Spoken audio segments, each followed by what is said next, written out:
فوت شدہ نمازیں. اب چونکہ قضا کی بات ہوئی کہ اگر قضا ہو رہی ہو تو قضا کرنے سے بہتر ہے کہ وقت کے اندر ایک رکعت پڑھ لی جائے، وہ پوری نماز کے برابر ہو جائے گی. تو اب سوال یہ پیدا ہوتا ہے کہ جس فریضے کی ادائیگی میں وقت کی پابندی کی اتنی شدت ہے، کیا شدت ہے کہ نمبر 1 یہ ہے کہ اوقات معلوم ہونے چاہیے، نمبر 2 یہ کہ صرف اوقات نہیں، اوقات میں سے بھی اول وقت اور افضل وقت جو ہے وہ معلوم ہونا چاہیے. اور پھر یہاں تک کہا گیا کہ اگر ائمہ بہت تاخیر کریں تو تم اول وقت کا ثواب نہ جانے دو، اس کو ادا کرو. وہاں اس بات کا تو تصور ہی نہیں کیا جا سکتا کہ کوئی شخص جان بوجھ کر نماز قضا کر دے یا نماز چھوڑ دے. آپ کو معلوم ہے نا کہ جو جان بوجھ کر نماز چھوڑے وہ کیا کرتا ہے؟ من ترک الصلاۃ متعمدا فقد کفر. جس نے جان بوجھ کے نماز چھوڑ دی، بس ایسی سستی میں، ایسے غفلت میں، ٹال مٹول میں، فقد کفر، گویا اس نے کفر کیا. تو یہ کوئی معمولی جرم نہیں ہے. جس مسلمان کے پاس یہ حدیث پہنچ جائے وہ نماز قضا کرنے کا تو سوچ بھی نہیں سکتا. لیکن چونکہ انسان ہے، جان بوجھ کر نہ بھی وہ ایسا کرے تو بعض اوقات حالات اس طرح ہوتے ہیں کہ انسان ایسی سچویشن میں گرفتار ہو جاتا ہے کہ وہ نماز چھوٹ جاتی، اور سو گیا، بھول گیا، جنون لاحق ہو گیا، ایسی دوائیاں کھا لی کہ جس سے آپ جاگ ہی نہیں پا رہے. یہ ساری سچویشنز ہیں نا. وہ کہتے ہیں نا رفع القلم عن 3، 3 لوگوں سے قلم اٹھا لیا گیا، اور اس میں کون کون ہے؟ سونے والا جب تک اٹھ نہ جائے، بچہ جب تک بالغ نہ ہو جائے، مجنون جب تک ہوش میں نہ آ جائے. اب ایسے اوقات میں جبکہ جان بوجھ کے نہ آپ سو جائیں، آپ کو پتا ہے کہ اذان ہوگی اور آپ جا کے سو جائیں، یا آپ کو پتا ہونے والی اذان اور وقت کم ہے اور آپ غفلت اختیار، یہ الگ بات ہے. آپ کو پتا ہے کہ نماز کا وقت آنے والا اور آپ بازار چل پڑے، یا گھر سے نکل پڑے کہیں جانے کو، جب آپ کو پتا ہے 10 منٹ میں اذان ہونے والی ہے تو آپ نماز پڑھ کے نکلیں 10 منٹ آگے کے اور پیچھے کا، الا یہ کہ آپ کی ایسی اپائنٹمنٹ ہے کہ جس میں آپ بالکل بے بس ہیں. آپ تو مسلمانوں کے ملک میں رہتے ہیں، الحمدللہ ہر شخص کو نماز کا احساس ہے، لیکن بعض لوگ ایسی جگہوں پر بھی رہتے ہیں کہ جہاں کچھ چیزیں ان کے اپنے بس میں یا اختیار میں نہیں ہیں. تو ایسی صورت میں پھر کیا ہو؟ اگر شدید مجبوری کی وجہ سے کچھ آگے پیچھے ہو گیا معاملہ، تو ایسی صورت میں پھر انسان پہلی فرصت میں نماز ادا کرے. وہ نماز جو وقت کے باہر ہوگی وہ قضا ہی ہوگی، فوت ہو گئی. اب فوت شدہ نماز جو ہے اس کا کیا کیا جائے؟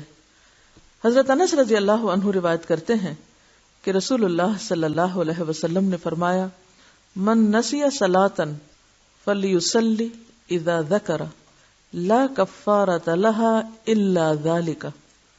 جو شخص نماز بھول جائے یا سو جائے، بس اس کا کفارہ یہ ہے کہ جس وقت اسے یاد آئے یا بیدار ہو وہ اس نماز کو پڑھ لے. بھولنے کا علاج کیا؟ جب یاد آئے اسی وقت پڑھ لے، چاہے وہ عصر کے بعد غروب آفتاب سے پہلے تک کا وقت ہو. مثلا ظہر کی نماز میں ایسا ہو گیا، اب عصر پڑھ کے ساتھ ہی، چاہے آپ اس کو مکروہ وقت کہیں گے لیکن اس میں بھی پڑھ لے. اسی طرح کوئی شخص سویا ہوا تھا، سو کے اٹھے تو جو ہی اٹھے اسے پڑھ لے. اور اسی طرح کوئی اور مجبوری یا بیماری کہ جس کی وجہ سے وقت کے اندر وہ نہیں پڑھ سکا، تو جو ہی موقع پائے فوراً پڑھ لے. اس حدیث سے معلوم ہوا کہ اگر کوئی شخص نماز پڑھنی بھول جائے اور اس کا وقت گزر جائے تو جس وقت یاد آئے وہ اسی وقت پوری نماز پڑھ لے. اور اسی طرح اگر کوئی شخص سو جائے یا صبح آنکھ ہی ایسے وقت کھلے کہ سورج طلوع ہو چکا ہو تو جاگنے والے کو اسی وقت پوری نماز پڑھ لینی چاہیے، اور اس پر کسی قسم کا کفارہ نہیں ہے. نماز چھوڑنے کا کفارہ کیا ہے؟ نماز کی ادائیگی. قضاء عمری والے مسئلے کی شریعت میں کوئی اصل نہیں، لہٰذا یہ بدعت ہے.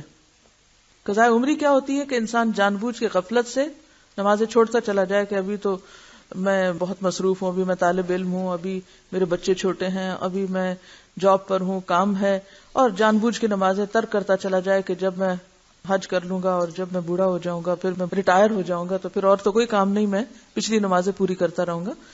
تو اس امید پر نمازیں چھوڑتے چلے جانا یا نماز کو اہمیت نہ دینا، اور پھر یہ سمجھنا کہ رمضان کے آخری جمعے میں 2 رکعت پڑھنے سے ساری زندگی کی نمازیں ہو جاتی ہیں، یا یہ کہ ہر نماز کے ساتھ پھر نمازیں ادا کرتے رہنے سے نمازیں ادا ہو جاتی، تو یہ طریقہ جو ہے اس کی سنت سے کوئی دلیل ہمیں نہیں ملتی. دیکھیے زمانہ جاہلیت میں جو قضا ہو گیا، اب وہ تو وقت نکل گیا. نماز کب فرض ہے؟ وقت کی پابندی کے ساتھ فرض ہے. اب جو بھول جائے یا سوئے ہوئے اٹھے تو اگلی نماز سے پہلے پڑھ لیں. یہی حکم ہے نا؟ یا کچھ اور پڑھا آپ نے؟ ابھی کیا پڑھا ہے؟ کیا؟ اس پورے چیپٹر کا خلاصہ میں آپ کو بتاتی ہوں. نمبر 1، ان الصلاۃ کانت علی المؤمنین کتابا موقوتا. نماز مومنوں پر وقت کی پابندی کے ساتھ فرض ہے. ہر نماز کا ایک وقت ہے. جیسے وہ ایک محاورہ بھی ہے نا کہ پنجابی میں بھی کہتے ہیں ویلے دی نماز کویلے دیاں ٹکرا. کویلے دیاں تو ٹکرا ہی رہ جاندیاں پھر. ہاں یعنی پھر آپ صرف سجدہ ہی کر رہے ہیں. نماز تو اپنے وقت پر ہے. اس اصول کو اگر آپ سمجھ لیں کہ نماز وقت کی پابندی کے ساتھ ہے، ورنہ ظہر، عصر، مغرب، عشاء نام کیوں رکھے ہوئے ہیں؟ کس لیے یہ نام ہے؟ اگر اس وقت کی پابندی کا کوئی مطلب نہیں ہے تو آپ جس وقت جو چاہیں پڑھا کریں. تو نماز فریضہ ہی ایسا ہے کہ جس کے ساتھ وقت کی پابندی لازم ہے. ٹھیک ہے، نمبر 1. نمبر 2 یہ ہے کہ انسان ہونے کے ناطے اگر آپ بیمار ہو جائیں یا آپ پر خدا نخواستہ کوئی ایسی آفت ٹوٹ پڑے کہ انتہائی مجبوری میں وقت کی پابندی نہ ہو سکے تو پھر کیا حکم ہے؟ دوسرا، جو ہی موقع ملے فوراً ادا کریں، تاخیر نہ کریں. نمبر 3، ادا کرنے میں کیا چیز شرط ہے؟ ترتیب. پہلے نمبر 1 جو قضا ہوئی، پھر 2، 3، 4، 5، یہی ہے نا؟ پھر اگلی نماز پڑھیں. اب آپ وہ پچھلی قضا کرنا چاہتے ہیں تو پہلے تو سارا دن کھڑے ہو کے اب تک جو کچھ چھوڑا ہے وہ پڑھیں، پھر اگلی پڑھ سکتے ہیں. ورنہ تو ترتیب نہیں رہے گی آپ کی. کہ رہے گی ترتیب؟ قضائے عمری میں تو کوئی ترتیب رہتی ہی نہیں.